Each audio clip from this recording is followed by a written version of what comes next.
पहली बार तेज प्रताप की पेशी। लैंड फॉर जॉब के ईडी वाले केस में सब परिवार हाजिर हुए। लालू रेलवे में नौकरी के बदले बीवी बच्चे और नौकर के नाम महंगी जमीन सस्ते में लिखवाने के केस में चारा घोटाला में पूर्व मुख्यमंत्री लालू प्रसाद यादव रेलवे मंत्री दिल्ली कोर्ट में सब परिवार पेश हुए।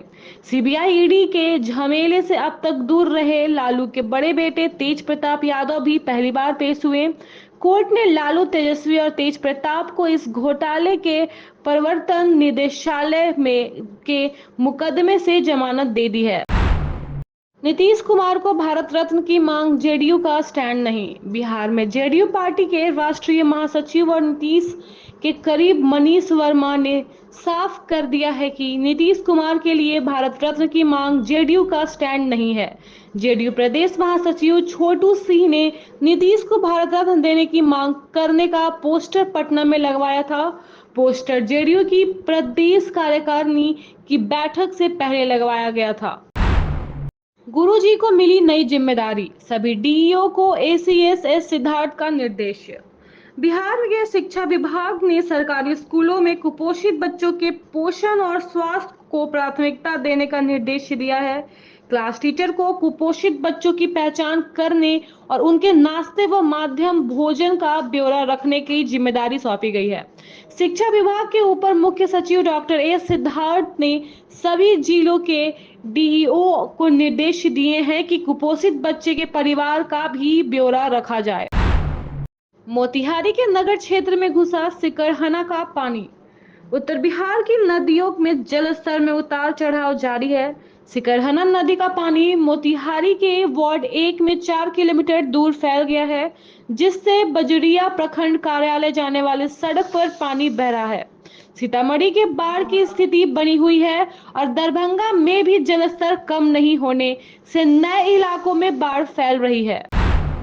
सड़क दुर्घटना में पटना नंबर 1। बिहार में पिछले 7 माह में सर्वाधिक 636 सड़क दुर्घटनाएं पटना में और सबसे कम 39 शिवहर में दर्ज किए गए हैं। इस 7 महीने में राज्य का कोई भी जिला सड़क दुर्घटना से अछूता नहीं रहा है। मुजफ्फरपुर सड़क हादसे के मामले में राज्य में दूसरे स्थान पर है। पुलिस मुख्यालय के अनुसार राज्य के सभी छोटे बड़े 40 पुलिस जिले में सड़क हादसे के मामले दर्ज किए गए हैं। पटना में इस्कॉन मंदिर में जमकर चले लाठी डंडे, पुजारियों के 2 गुट भिड़े। बिहार की राजधानी पटना में बुद्ध मार्ग स्थित इस्कॉन मंदिर में रविवार की रात पुजारियों के 2 गुट आपस में भिड़ गए। जमकर लाठी और डंडे चले, जिसमें कई युवा पुजारी जख्मी हो गए। इस घटना को देख वहां दर्शन करने वाले लोगों में भगदड़ मच गई थी। सूचना पर कोतवाली पुलिस वहां पहुंची और एक गुट के पुजारियों को पकड़कर थाने ले गए। निगम की संपत्तियों के लीज धारकों को मिलेगा मालिकाना हक। बिहार में नगर निगम लीज होल्ड संपत्तियों को फ्री होल्ड में बदलने जा रहा है, जिससे लीज धारकों को मूल मालिकाना हक मिलेगा। इसके लिए 10% परिवर्तन प्रभार और बिना अनुमति बेची गई संपत्तियों पर 2% अतिरिक्त लाभांश शुल्क लिया जाएगा। प्रस्ताव अगली स्थायी समिति की बैठक में पेश किया जाएगा। यह संपत्तियां राजेंद्र नगर, कृष्णापुरी, पीआईटी कॉलोनी, कंकड़बाग और बेउर में है, जो 1960 से 1970 के दशक में पटना क्षेत्रीय विकास प्राधिकार ने लीज पर दी थी। बांग्लादेशी नागरिक बिहार में अवैध रूप से रहकर बना नवाब आधार और वोटर कार्ड भी बनवाया। बिहार में अररिया जिले में एक बांग्लादेशी नागरिक को गिरफ्तार किया गया है, जो कई वर्षों से अवैध रूप से रह रहा था। उसने अपना नाम और पता बदलकर स्थानीय महिला से शादी की और आधार व वोटर कार्ड बनवाए। उनकी असली पहचान तब सामने आई जब वो पासपोर्ट के लिए आवेदन करने गया। पंचायत मुखिया को शक होने पर जांच में पता चला कि वह बांग्लादेश का निवासी है और पिछले 6 वर्षों से कटिहार और अररिया में छिपा हुआ था। सांसद पुत्र को बनाया मुख्य अतिथि तो इंजीनियर पर गिरी गाज। बिहार के गया जिले में बेलागंज से पूर्व विधायक डॉक्टर सुरेंद्र प्रसाद यादव अब जहानाबाद के सांसद हैं और बालागंज विधानसभा क्षेत्र में उपचुनाव होने वाला है। वे अपने पुत्र डॉक्टर विश्वनाथ यादव के लिए प्रचार कर रहे हैं, जिनका नाम विकास योजनाओं के शिलापट पर मुख्य अतिथि के रूप में दिया गया है। इस पर डीएम ने ग्रामीण कार्य विभाग के कार्यपालक अभियंता मोहम्मद शाहिद अशरफ को तलब किया और अनधिकृत रूप से मुख्यालय से बाहर रहने के कारण उनका वेतन रोक दिया। पटना बनेगा गार्डन सिटी, हैदराबाद और बेंगलुरु के फूलों से महकेगी सड़क।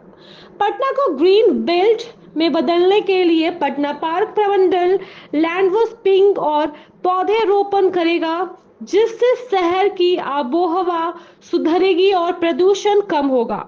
यह योजना स्मार्ट सिटी प्रोजेक्ट के तहत पिछले साल शुरू हुई थी, जिसमें ग्रीन बेल्ट के लिए 8 से 10 स्थानों को चिन्हित किया गया था। पौधे हैदराबाद और बेंगलुरु से मंगाए जा रहे हैं, जैसे साग ऑफ इंडिया, एग्लोनिया और स्पाइडर लिली, ताकि शहर की खूबसूरती बढ़ सके।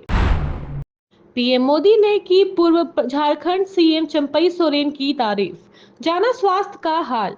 प्रधानमंत्री नरेंद्र मोदी ने सोमवार को झारखंड के पूर्व मुख्यमंत्री और बीजेपी नेता चंपई सोरेन से फोन पर उनके स्वास्थ्य की जानकारी ली।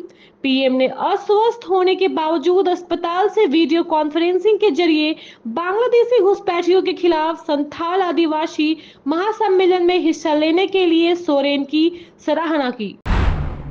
बीजेपी की दिल्ली में मंथन शुरू, दशहरा के बाद आएगी पहली सूची।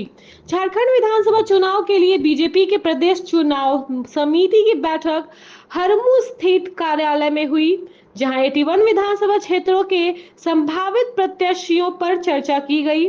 प्रत्येक सीट के लिए 3 नामों का पैनल तैयार किया जाएगा। विजयादशमी के बाद पहली सूची जारी होने की उम्मीद है, जिसमें 30 से 35 नाम शामिल हो सकते हैं। बैठक में शिवराज सिंह चौहान, हिमंता बिस्वा शर्मा और अन्य प्रमुख नेता मौजूद थे। सीएम हेमंत सोरेन ने केंद्र से 1.36 लाख करोड़ की बकाया राशि की मांग। मुख्यमंत्री हेमंत सोरेन ने केंद्र सरकार से सुप्रीम कोर्ट के आदेशानुसार झारखंड का 1.36 लाख करोड़ रुपए का बकाया लौटाने की मांग की है। सोशल मीडिया प्लेटफॉर्म एक्स पर पोस्ट करते हुए सोरेन ने अन्य राज्यों की योजनाओं की तुलना में झारखंड की योजना को बेहतर बताया और प्रधानमंत्री मोदी से देश भर में समान योजना लागू करने की अपील की। झामुमो की मैया समान यात्रा की तैयारी को लेकर बैठक आयोजित। रविवार को बोकारो में झामुमो जिला समिति की बैठक आयोजित की गई, जिसमें मैया समान यात्रा और आगामी चुनावी की तैयारियों पर चर्चा हुई। बैठक की अध्यक्षता जिला अध्यक्ष हीरालाल मांझी ने की और कहा कि पार्टी को अकेले चुनाव लड़ना चाहिए और झामुमो सभी सीटों पर जीत दर्ज करेगी। संभावित 14 अक्टूबर को बोकारो में मैया समान यात्रा आयोजित होगी, जिसमें मंत्री बेबी देवी और विधायक कल्पना सोरेन शामिल होंगी। पेड़ायाहाट के वरीय झामुमो नेता घनश्याम यादव ने सीएम से मुलाकात। झामुमो के वरीय नेता पेड़ायाहाट विधानसभा क्षेत्र के जिला उपाध्यक्ष घनश्याम यादव ने रांची में मुख्यमंत्री हेमंत सोरेन से मुलाकात की। दुर्गा पूजा के अवसर पर आशीर्वाद लेने पहुंचे यादव ने सीएम को गया के रेशमी कपड़े और तीर कमाल वाला चादर भेंट किया, साथ ही कल्पना सोरेन के लिए सिल्क की साड़ी भी गिफ्ट की। सुबोधकांत सहाय, हेमंत सोरेन जेल से बब्बर शेर बनकर निकले। कांग्रेस पार्टी का बेरमो विधानसभा स्तरीय जनसंवाद कार्यक्रम फुसरो में आयोजित हुआ, जहां पूर्व केंद्रीय मंत्री सुबोधकांत सहाय ने हेमंत सोरेन की तारीफ करते हुए कहा कि वह जेल से बब्बर शेर बनकर निकले हैं और नई योजनाएं ला रहे हैं। उन्होंने भरोसा जताया कि कांग्रेस 50 सीटें जीतकर झारखंड में सरकार बनाएंगी। कोयला उत्पादन बढ़ा, सौर ऊर्जा की ओर कदम। केंद्रीय कोयला राज्य मंत्री सतीश चंद्र दुबे ने कहा है कि देश का कोयला उत्पादन तेजी से बढ़ रहा है और कोल इंडिया जल्द ही 1 बिलियन टन का लक्ष्य हासिल करेगी। खनिज संसाधन सुरक्षित रखते हुए और सौर ऊर्जा पर जोर दिया जा रहा है। करगली में 732 करोड़ रुपए की लागत से 2 कोल हेड लिंक फ्लाइट का शिलान्यास किया। बिहार में खुलेंगे 1400 निर्यात केंद्र, छोटे उद्यमियों को मिलेगा बड़ा बाजार। बिहार सरकार छोटे और मध्यम उद्योगों को प्रोत्साहित देने के लिए निर्यात केंद्रों पर विस्तार कर रही है। वर्तमान में 46 निर्यात केंद्रों की जगह अब 1400 केंद्र स्थापित करने की योजना है, जिससे रोजगार और छोटे उद्यमियों को लाभ होगा। सरकार पहले हर जिले में निर्यात केंद्र खोलेगी, फिर इसे प्रखंड स्तर तक बढ़ाएगी ताकि ग्रामीण उत्पादों के लिए बाजार उपलब्ध हो सके। इस अभियान को डाक विभाग के बिहार सर्किल द्वारा लागू किया जा रहा है। 2025 में 220 से अधिक सीटें जीतेंगी जेडीयू, नीतीश कुमार का बड़ा दावा। बिहार के मुख्यमंत्री नीतीश कुमार ने दावा किया है कि 2025 के विधानसभा चुनाव में जेडीयू की 220 से अधिक सीटें मिलेंगी। उन्होंने कहा है कि 2005 के बाद उनकी सरकार ने समाज के सभी वर्गों के हितों को ध्यान में रखकर काम किया है। अल्पसंख्यक समाज के विकास, स्वास्थ्य क्षेत्र में सुधार, महिला सशक्तिकरण और रोजगार सृजन पर विशेष ध्यान दिया है। पूर्णिया में इनामी डाकू बब्बर का एनकाउंटर। पूर्णिया के पुलिस ने रविवार को देर रात को बड़ी कार्रवाई की है। पुलिस मुठभेड़ में 50,000 का इनामी डाकू बब्बर मारा गया। घटना रविवार के आधी रात के बाद की है, जब जिले के अमौर थाने से करीब 2 किलोमीटर दूर एसटीएफ और पूर्णिया पुलिस की टीम ने के साथ हुई मुठभेड़ में उक्त बदमाश को मार गिराया गया।